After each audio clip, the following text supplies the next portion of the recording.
Jadi dari sini kita bisa lihat bahwa kesuksesan sebuah personal branding itu tidak lekang oleh waktu, tapi juga menuntut banyak sekali kerja keras untuk waktu yang tidak terbatas. Nah, di sini kita belajar bahwa personal branding yang bagus, yang sukses itu, nomor satu adalah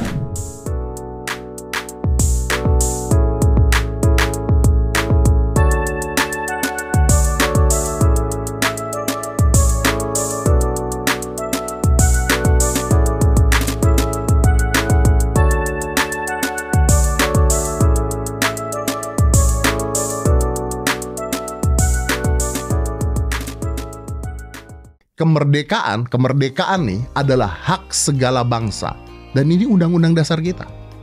Oleh karena itu, maka penjajahan di atas dunia harus dihapuskan. Ini undang-undang. Hai, jumpa lagi di YouTube channel Brand Adventure Indonesia dalam program Berpikir Branding bersama saya, Amelia. Dalam episode kali ini, kita akan berbicara mengenai transformasi personal branding yang sukses. Nah, kita barusan melihat siapa yang ada di TV tadi. Tentunya kita semua tahu beliau adalah Deddy Corbuzier, seorang podcaster yang saat ini menjadi sangat terkenal dengan jumlah subscribers mungkin yang terbesar di Indonesia, yaitu 20 juta lebih, dan dengan views yang sudah mencapai 5 miliar loh. Jadi luar biasa. Nah, saya jadi ingat dulu saya pernah bertemu dengan beliau di kafenya dulu di daerah SCBD, dan saat itu beliau berpenampilan dengan sangat rapi, tinggi semampai dengan baju yang serba hitam, dan dia berkata bahwa beliau adalah seorang mentalis, bukan magician. Jadi saya berpikir apa bedanya ya mentalis dan magician. Nah, langsung beliau menanyakan pada saya, tolong ibu tutup mata, bayangkan salah satu sudut di rumah ibu sampai saya beri aba-aba untuk buka mata. Jadi saya lakukan. Saat saya buka mata, beliau mengatakan, saya melihat ada sebuah lukisan di depan kamar ibu. Betul? Saya kaget dong. Kemudian beliau berkata lagi, lukisan tersebut menggambarkan sebuah kapal. Betul ibu? Saya jadi agak deg-degan sih. Kok bisa ya baca rumah saya? Kemudian dia berkata lagi, di kapal itu ada di dekat dermaga dan di belakangnya adalah background laut. Dan itu persis di depan pintu kamar ibu. Saya jadi antara kagum, takjub, juga agak gimana ya rasanya ya. Kok bisa sih tahu hal-hal yang padahal gak ada orang lain tahu di situ. Dan kita baru saja bertemu kan, baru saja kenalan. Yang kedua, dia minta saya menuliskan satu nama di kertas orang yang saya pikirkan. Jadi orang itu bisa siapa aja kan. Dia suruh saya tulis di kertas. Setelah saya tulis di kertas, beliau juga menulis di kertas. Begitu sama-sama dibandingkan, ternyata nama orang yang sama yang kita tulis di kertas tersebut ada sama sekali kan. Beliau gak lihat saya juga bisa memikirkan siapapun, tapi itu terjadi. Dan itulah dan bahkan beliau sudah menjadi juara dunia dari competition mentalist. Jadi bukan sekedar jadi mentalist, tapi betul-betul seorang mentalist ternyata bedanya dengan tukang sulap adalah mentalist itu bisa menunjukkan kekuatan untuk membaca pikiran orang lain. Jadi itulah yang ditampilkan sebagai personal brandingnya saat itu. Kemudian beliau melakukan transformasi dengan menjadi presenter, di mana di dalam acara ini juga menjadi salah satu acara yang favorit waktu itu di televisi. Dan saat itu beliau mulai juga untuk membangun citra dirinya sebagai seseorang yang sangat peduli dengan kesehatan, dengan makan sehat, kemudian olahraga. Dan sampai pada satu saat beliau memutuskan untuk menjadi seorang podcaster.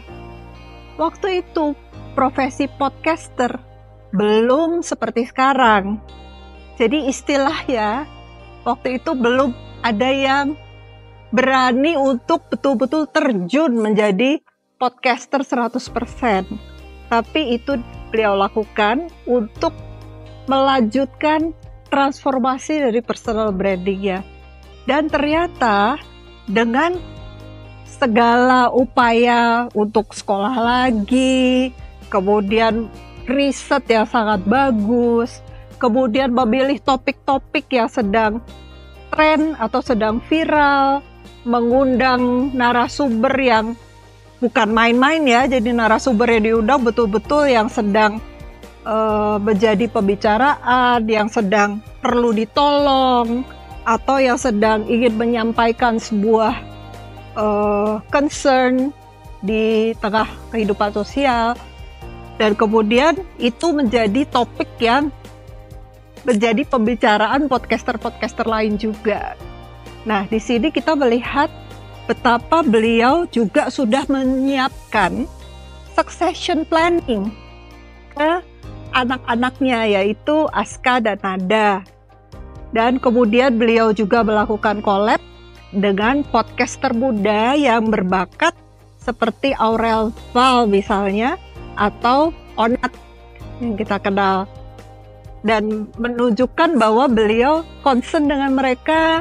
Nah, di sini kita belajar bahwa personal branding yang bagus, yang sukses itu nomor satu adalah orang yang memiliki karakter. Karakter itu adalah sesuatu yang kita miliki yang inherent. Inherent itu artinya yang kita terlahir dengan karakter itu. Misalnya yang pertama, dia punya grit. Grit itu lebih dari kerja keras, tapi grit itu adalah kerja keras plus kegigihan untuk terus bertahan pada suasana apapun, pada situasi apapun. Jadi karakter yang kerja keras, kemudian smart, dia selalu update dengan berita-berita dan ilmu-ilmu yang terbaru. Kemudian juga dia punya karakter yang selain smart, dia juga punya karakter yang ramah, bisa berkomunikasi dengan siapapun. Nah, karakter ini ditunjang juga dengan konsistensi, bahwa apapun yang dia lakukan, semuanya adalah untuk mencari kebenaran, membela yang lemah, dan intinya dia selalu ingin menolong orang, memahami isu-isu sosial yang sedang ada. Kemudian yang kedua adalah dia punya kompetensi, memang punya intelijensia yang tinggi, memang dia punya cara interpersonal skills yang tinggi, cara dia berkomunikasi dengan mulai dari pejabat yang levelnya tinggi, sampai ke anak-anak Gen Z yang cara bicaranya sangat informal. Itu beliau sangat bisa masuk dan berkomunikasi dengan mereka dengan gaya yang berbeda-beda, dengan topik yang berbeda-beda juga, tapi tetap asik untuk dilihat. Kemudian dari sisi attitude itu adalah sesuatu yang dilihat oleh audience, sesuatu yang kita tampilkan sehingga seseorang bisa melihat kita, apakah kita ini orang yang patut diikuti, apakah kita orang yang punya impact yang bagus buat kita. Cara kita menghadapi orang, body language, gestures, suara, dan sebagainya menunjukkan bahwa dia bisa satu saat berwibawa, tegas, tapi di saat lain dia bisa minta maaf kalau memang dia merasa harus minta maaf.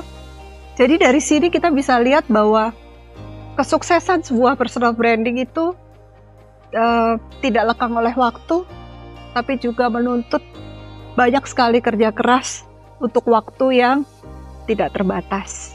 Kita akan berjumpa lagi di episode Brand Adventure Indonesia yang berikutnya. Sampai jumpa!